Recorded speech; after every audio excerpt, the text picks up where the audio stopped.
ನಮ್ಮ ಹಿಂದೂಗಳೊಳಗೆ ಸಾಬೂರ್ಗಿಂತ ಹೆಚ್ಚು ಅವರಿಗೆ ಹುಟ್ಟದಂಗೆ ಅದಾರ.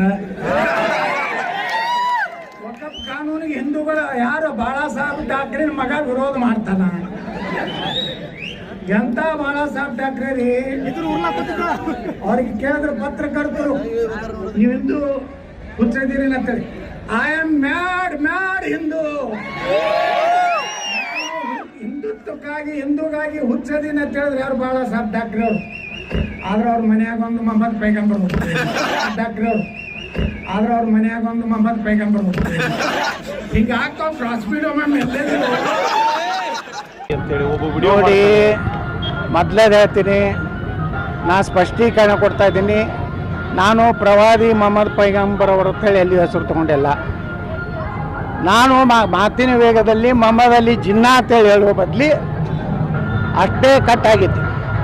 ಮೊಹಮ್ಮದ್ ಅಲಿ ಜಿನ್ನಾ ಥರ ಇವತ್ತು ಉದ್ಧವ್ ಠಾಕ್ರೆ ವರ್ತನೆ ಮಾಡ್ತಾ ಇದ್ದಾನೆ ಅಂತ ಹೇಳಬೇಕಾಗಿದ್ದು ಒಂದು ವರ್ಡ್ ಅಡ್ಡೆ ಇದೆ.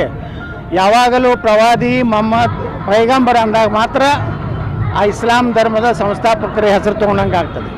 ಸುಮ್ಮನೆ ನಿಮ್ಗೆ ಅದು ಕಾಂಗ್ರೆಸ್ನವ್ರು ಬಿಟ್ಟರೆ ಬಿಜಾಪುರನಾಗ ಯಾರೂ ವಿರೋಧ ಮಾಡ್ತಾ ಇಲ್ಲ.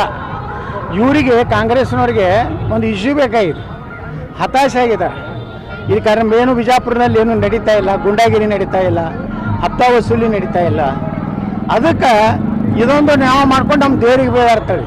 ನಮ್ಮ ಹಿಂದೂ ಸಂಸ್ಕೃತಿ ಹಿಂದೂ ಧರ್ಮದಲ್ಲಿ ನಾವು ಮತ್ತೊಬ್ಬರ ದೇವರನ್ನು ಹೇಳಿಸುವುದು ನಮ್ಮ ಧರ್ಮದ, ನಮ್ಮ ಸಮಾಜದಲ್ಲಿ ನಮ್ಮ ಹಿರಿಯರು ನಮ್ಮ ಗುರು ಹಿರಿಯರು ಕಲಿಸೇ ಇಲ್ಲ.